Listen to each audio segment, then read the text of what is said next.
नमस्कार, आप देख रहे हैं अपना उत्तराखंड। मैं हूं आपके साथ शीनम शर्मा। सबसे पहले बड़ी खबर, उद्यान घोटाले को लेकर सूत्रों के हवाले से बड़ी खबर है। सीबीआई ने पकड़े आरोपी अफसर। देहरादून ऋषिकेश से पकड़े गए हैं आरोपी ऑफिसर। सीबीआई अब पूछताछ कर रही है।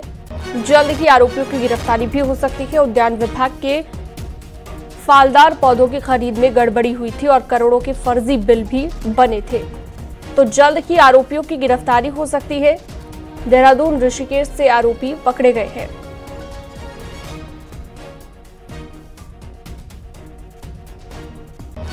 और इस पर ज्यादा जानकारी के लिए दीपांकर भट्ट हमारे साथ लाइव जुड़ चुके हैं ज्यादा जानकारी के साथ। दीपांकर, सीबीआई ने कई आरोपी ऑफिसर पकड़े हैं, इसके बाद पूछताछ भी होगी, आगे का क्या कुछ प्रोसीजर रहेगा?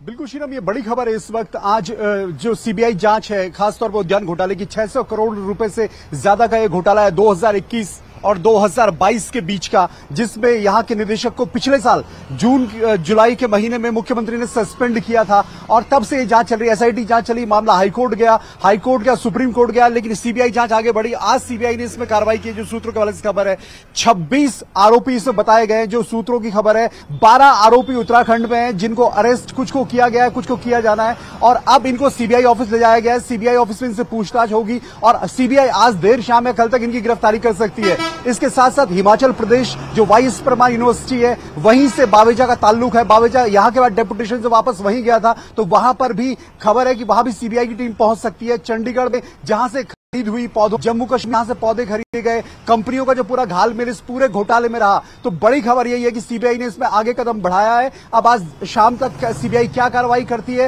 एफआईआर में किस किस को नामजद करती है, बड़े अफसर इसमें जरूर शामिल होंगे, क्योंकि अगर डायरेक्टर लेवल पर यह घपला सामने आया था तो उससे नीचे के अफसर भी इसमें सामने आएंगे। हमने हॉर्टिकल्चर डिपार्टमेंट के ऑफिसर से बात की, हालांकि उन्होंने भी इस पर कुछ भी कहने से इनकार किया है, लेकिन जब अफसर गिरफ्तार होंगे तो ये पूरे डिपार्टमेंट पर क्वेश्चन खड़ा होगा। और ये उत्तराखंड में ये बड़ा घोटाला है 600 करोड़ से ज्यादा का, जिसमें अब कार्रवाई देखने को मिल रही है सीबीआई की। शीनम, ठीक है, बहुत शुक्रिया विस्तार से जानकारी देने के लिए आपका दीपांकर भट्ट।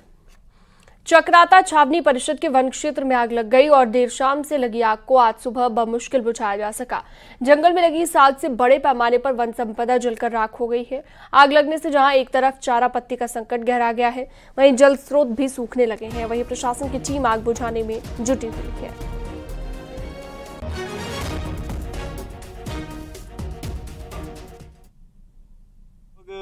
1.5 हेक्टेयर क्षेत्र में जो है घास पत्ती और छोटे पौधे जो है इनको भारी नुकसान हुआ है। हालांकि अभी आग जो है कंट्रोल करने के लिए है, अभी काफ़ी समय लगेगा बड़ी मशक्कत के बाद, क्योंकि एक तो पिरूल वाला क्षेत्र है, इस वजह से इसको बुझाने में काफ़ी दिक्कतें हुई। और दूसरा ये है कि यहाँ पे इस नाले में भी पानी आजकल पूरा सूख चुका है, स्रोत बिल्कुल सूख चुके हैं। पौड़ी जिले में एकेश्वर ब्लॉक के बडोली गांव तक पहुंची जंगल की आग ने गांव के पास बने वेंडिंग हॉल को भी अपनी चपेट में ले लिया। आग से वेंडिंग हॉल में रखा हुआ सारा सामान जलकर राख हो गया और सूचना के बाद मौके पर फायर ब्रिगेड की टीम पहुंची और 4 घंटे की मशक्कत के बाद आग पर काबू पाया गया। तो वेडिंग हॉल का सारा सामान जलकर राख हो गया है। तस्वीर आप देख रहे हैं, बडोली गांव तक जंगल की आग पहुंच गई।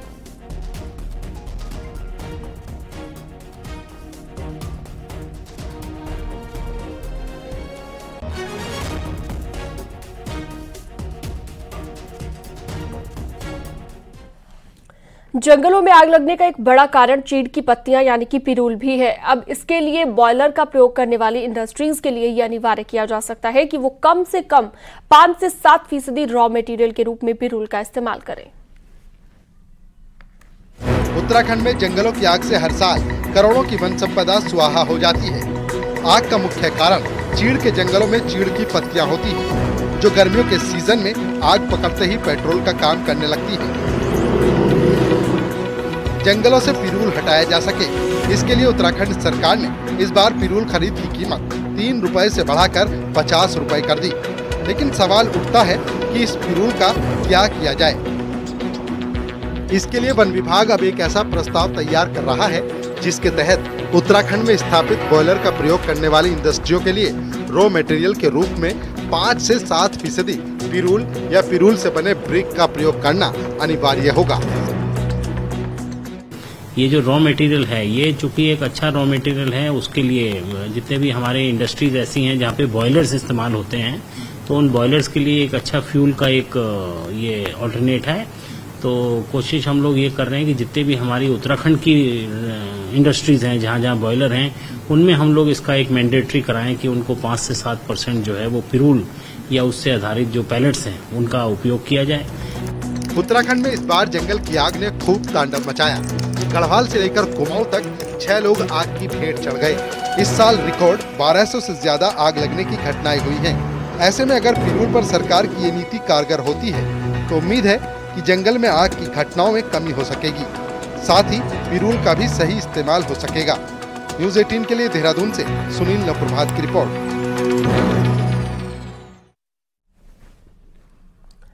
उत्तरकाशी के बड़कोट में पीने के पानी का संकट बना हुआ है। गांव के लोग पानी की समस्या को लेकर पिछले 7 दिनों से धरने पर बैठे हैं। लोगों ने समस्या का समाधान नहीं होने पर आज जल संस्थान के ऑफिस में तालाबंदी करने को लेकर तैयारी की है।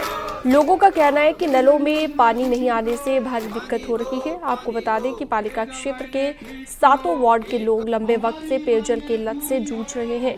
वहीं लोग यमुना तिलाड़ी से पेयजल पंपिंग योजना का निर्माण किए जाने की मांग कर रहे हैं। हमें पानी की परेशानी है। हमारे घरों में दो महीने से ज्यादा हो गए होगा, नहीं तो 2 महीने कम से कम है। हमारे घर में एक बूंद पानी नहीं आता, न तो लाइन का पानी है न वो तिलाड़ी वाला पानी है। हमें पानी चाहिए। 2 महीने भाई हम बिल भी नहीं देंगे। हम बिल किस लिए देंगे? हम 2 बूंद पानी नहीं भरते, 2 महीने बिल कैसे दें?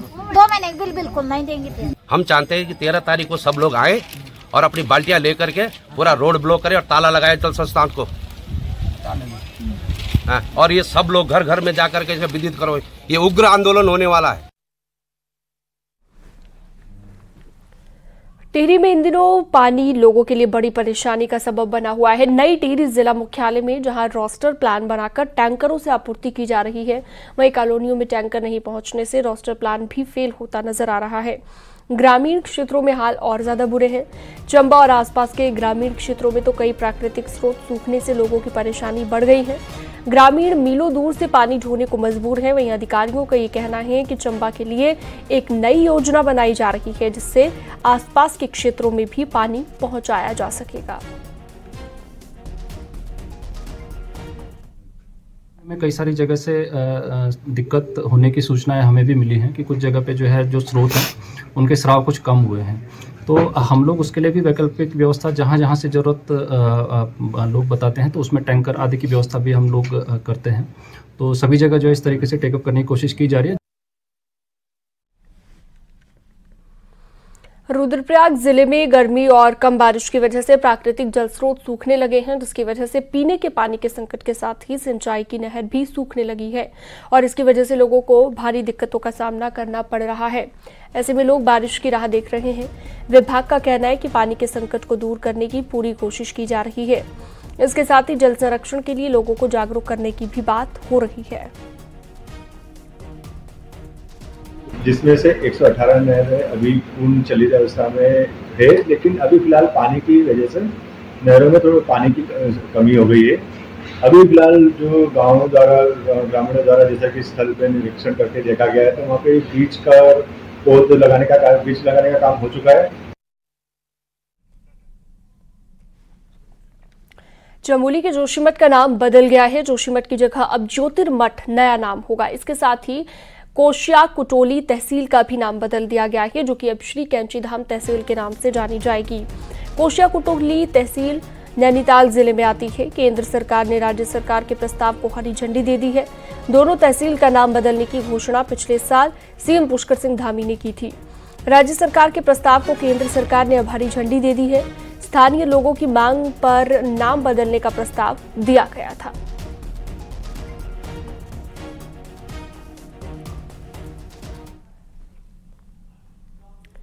जोशीमठ का नाम ज्योतिर्मठ घोषित होते ही ज्योतिर्मठ परिसर में श्रद्धालुओं ने मिठाई बांटी, साथ ही भक्तों द्वारा आतिशबाजी की गई। उपस्थित लोगों ने शंकराचार्य जी महाराज का आभार जताया, साथ ही सीएम धामी ने भी लोगों की तारीफ की।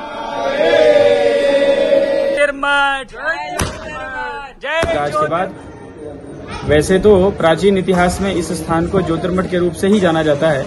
जब 2500 वर्ष पहले आदि शंकराचार्य जी महाराज आए, यहाँ पर उनको आत्म ज्योति का दर्शन हुआ, तब उन्होंने इस स्थान का नाम ज्योतिर्मठ रखा। आज शंकराचार्य जो ब्रह्मलीन हो चुके हैं, उनकी कृपा से, उनके प्रयासों की वजह से आदरणीय मुख्यमंत्री जी ने इसका नाम पुनः ज्योतिर्मठ किया गया है। इसके लिए तहे दिल से शुक्रिया, धन्यवाद। मुझे यहाँ आने के बाद पता चला कि इसका प्राचीन नाम ज्योतिर्मठ फिर से आज मुख्यमंत्री जी ने इसको रखा। इसके लिए मैं सभी को धन्यवाद करना चाहती हूँ। मंगलौर और बद्रीनाथ विधानसभा उपचुनाव के लिए बीजेपी ने सियासी बिसात बिछानी शुरू कर दी है। बीजेपी ने बुधवार को अपने दो नेताओं को बतौर ऑब्जर्वर बनाकर दोनों विधानसभाओं में भेजा। एक रिपोर्ट आपको दिखाते हैं।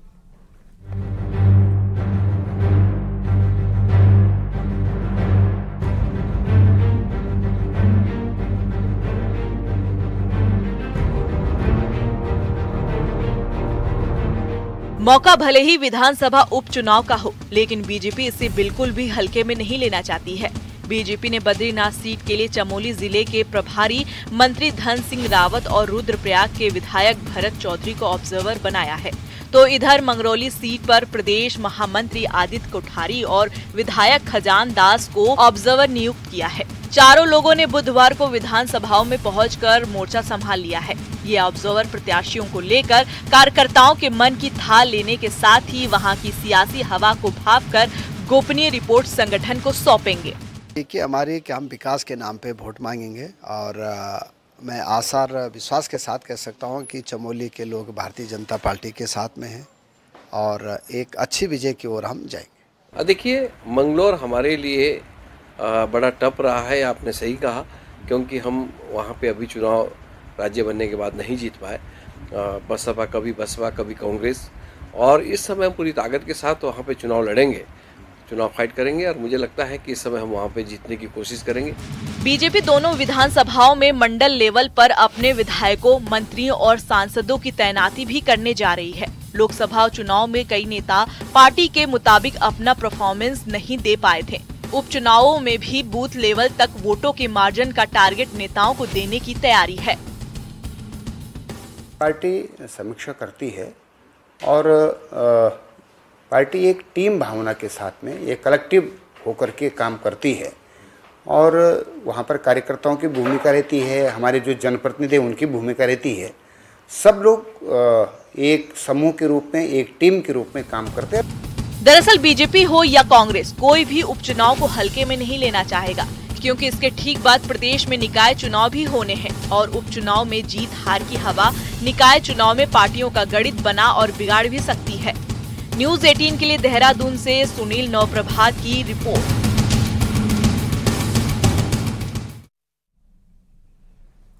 राजनीति के रंग निराले के हरिद्वार से 2 बार कांग्रेस की टिकट पर विधायक का चुनाव लड़ चुके सतपाल ब्रह्मचारी विधायक तो नहीं बन पाए, लेकिन इस बार हरियाणा से कांग्रेस के सांसद जरूर बन गए। जाहिर है सतपाल ब्रह्मचारी अब हरियाणा के साथ साथ उत्तराखंड की कांग्रेसी राजनीति में बड़े रोल में नजर आएंगे।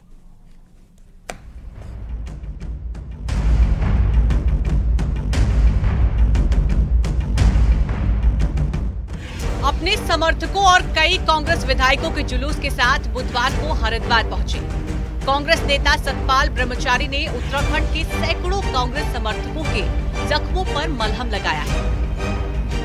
दरअसल लोकसभा चुनाव में उत्तराखंड के अंदर कांग्रेस के हाथ मायूसी लगी, लेकिन हरिद्वार में पार्टी की धुरी से रहे सतपाल ब्रह्मचारी ने हरिद्वार के सोनीपत से कांग्रेस के लिए चुनाव जीत लिया। दरअसल सतपाल ब्रह्मचारी तो हरियाणा के पार हरिद्वार में लंबे समय से सक्रिय है। यहाँ उनका एक आश्रम भी है। ब्रह्मचारी ने 2012 और 2022 में कांग्रेस के टिकट पर हरिद्वार से विधानसभा चुनाव भी लड़ा, लेकिन हार गए। अब बदली हुई राजनीतिक परिस्थिति में सतपाल ब्रह्मचारी का कद बढ़ा है, तो उत्तराखंड के कांग्रेसियों को उनसे उम्मीद भी बढ़ी है। हरिद्वार की देन है, जहाँ पूरे देश में नाम हुआ। कर्म भूमि मेरी हरिद्वार रही है और आगे भी मैं इसी तरह जैसे पहले था हरिद्वार के लिए वैसा ही हूँ। और कर्म भूमि की तरह मैं जन्मभूमि चला गया था। कर्म भूमि का जो प्रसाद था वो जन्मभूमि ने देता। पूरे हरिद्वार में उत्साह है। हरिद्वार की शान है सतपाल ब्रह्मचारी। हरिद्वार कर्म भूमि है और हरिद्वार का आशीर्वाद लेके महाराज जी ने सोनीपत की जनता का दिल जीता है। सतपाल ब्रह्मचारी को पहले राजनीतिक सफलता 2003 में मिली थी, जब उत्तराखंड में कांग्रेस की शासन के दौरान वो हरिद्वार नगर पालिका के अध्यक्ष चुने गए। राष्ट्रीय राजनीति की बात करें तो बीजेपी का प्रभाव बढ़ने के साथ ही तमाम संत चेहरे कांग्रेस से दूर होते चले गए, जिसमें उत्तराखंड के मंत्री सतपाल महाराज भी शामिल हैं। ऐसे में पार्टी नेता उम्मीद कर रहे हैं कि कांग्रेस के संत चेहरे सतपाल ब्रह्मचारी के सांसद बनने से पार्टी को उत्तराखंड समेत हिंदी भाषी राज्यों को फायदा मिल सकता है। न्यूज 18 के लिए हरिद्वार से पुलकित शुक्ला की रिपोर्ट।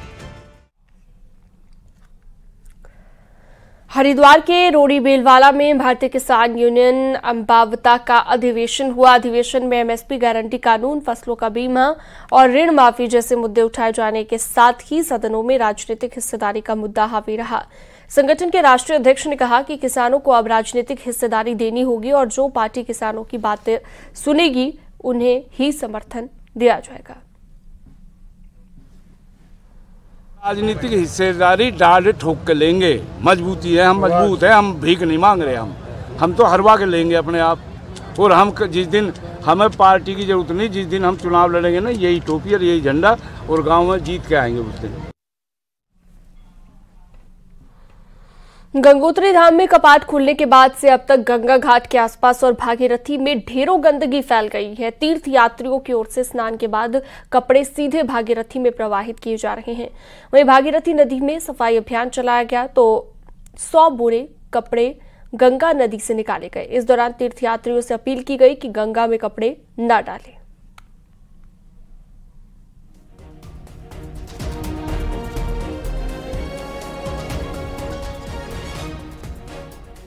तो गंगा नदी में कपड़े बहा रहे यात्रियों को चेतावनी दी गई है कि ऐसा ना करें। सफाई अभियान चलाकर कपड़े निकालते हुए यहां पर तमाम लोग नजर आए। तीर्थ यात्रियों से प्रशासन ने यह अपील की है कि जब भी वो स्नान करते हैं तो कपड़े गंगा में ना बहाएं।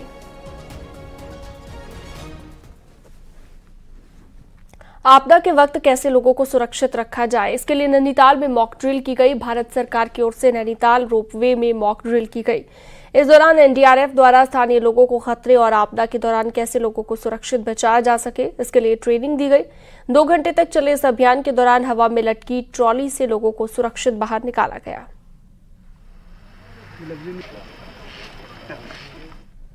आज सभी जितने भी विभाग यहाँ पर काम करते हैं नैनीताल में, इनके सहयोग से यहाँ पर ये मॉक एक्सरसाइज कंडक्ट की, जिसमें यह था कि सबसे पहले रिस्पॉन्ड करते वक्त जो भी परेशानियाँ आई हैं, एक दूसरे से एक स्टेक होल्डर दूसरे स्टेक होल्डर से व्यवस्था में, बंदोबस्ती में और ऑपरेशन में कैसे कोऑर्डिनेट कर सकते हैं।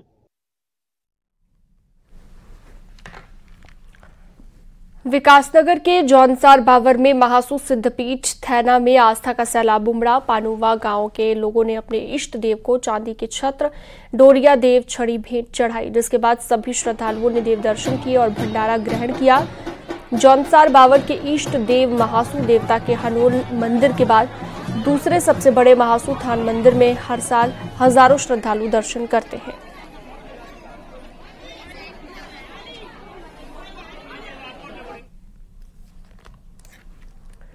कैंची धाम की विश्व में ख्याति किसी से छिपी नहीं है। बाबा के चमत्कार ऐसे हैं कि आस्था की डोर यहां भक्तों को खींच लाती है।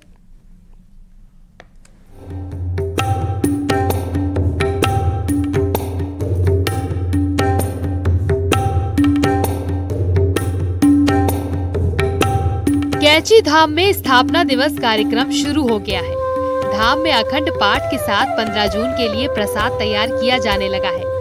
स्थापना दिवस के मौके पर धार्मिक अनुष्ठान के लिए भक्तों की भीड़ बाबा की एक झलक के लिए कैंची धाम आ रही है। वहीं हनुमान चालीसा का पाठ कर भक्त नीप करोली की भक्ति में डूबे हुए हैं। हम लोग लखनऊ से आए हैं, डिस्ट्रिक्ट बाराबंकी से, और बहुत लोगों के बारे में ऐसा सुना है कि मतलब बाबा नीम करौली के बारे में, तो बस दर्शन करने के लिए फर्स्ट टाइम आए हैं और बहुत सुकून मिला अंदर से। और हमारी फैमिली में बहुत लोग आए हैं दर्शन करने के लिए। मैंने बहुत सुना था इनके बारे में, बहुत शक्तिशाली हैं, जो मनोकामनाएं मांगो पूरी होती हैं। मैंने अपने फ्रेंड से सुना था, मुझे सोचा नहीं था कि मुझे इतनी जल्दी आने का मिलेगा, मुझे मिला, मैं बहुत खुश हूँ। कुछ तो होगा, बाबा जी का आशीर्वाद होगा जो भी यहाँ लेके आए हम। यहाँ आके अच्छा तो बहुत लगा, हमारा तो यही मन कर रहा है यहीं घर होता अपना। गौरतलब है कि 15 जून को कैची धाम का स्थापना दिवस कार्यक्रम मनाया जाता है। इस साल भी 2 लाख से ज्यादा श्रद्धालुओं के आने की उम्मीद है। कोई खाली हाथ न जाए, इसके लिए 3 लाख से ज्यादा मालपुए तैयार हो रहे हैं। इसके साथ ही प्रशासन ने भी मेले को लेकर तैयारी पूरी कर ली है। मंदिर प्रबंधन से लेकर स्थानीय लोग स्थापना दिवस कार्यक्रम के लिए काफी उत्साहित हैं। क्योंकि जितना पहले भंडारे में भीड़ आती थी यहाँ पर, उतनी तो अब वीकेंड पे आ रही है, तो आप अनुमान लगा सकते हैं भीड़ का, कि भीड़ को तो रोकना बड़ा मुश्किल होगा। और दूसरा जो व्यवस्था है, व्यवस्था तो महाराज करवाते हैं खुद, हमेशा यहाँ मेले में शांति रहती, कितनी भीड़ आ जाए। जैसे 15 जून तक प्रसाद बनता रहता है ताकि हर दर्शनार्थियों को प्रसाद पहुँच जाए। उसके बाद जो नहीं आ पाते 16 को 17 को, तो इतना रहता है कि आने वाले दिन में भी उन लोगों को प्रसाद मिल जाए, ये हमारी कोशिश रहती है। स्थापना दिवस की भव्य तैयारी हो रही है और श्रद्धालु बेसब्री से 15 जून का इंतजार कर रहे हैं। बाबा दयालु भी हैं और कृपालु भी, और मौका स्थापना दिवस कार्यक्रम का है तो भीड़ आनी स्वाभाविक है। नीम करौली महाराज में स्थापना दिवस के कार्यक्रम शुरू हो गए हैं और 15 जून तक कुछ ऐसी ही कृपा बाबा नीम करौली की यहाँ दिखेगी। वीरेंद्र बिष्ट, न्यूज़ 18 नैनीताल।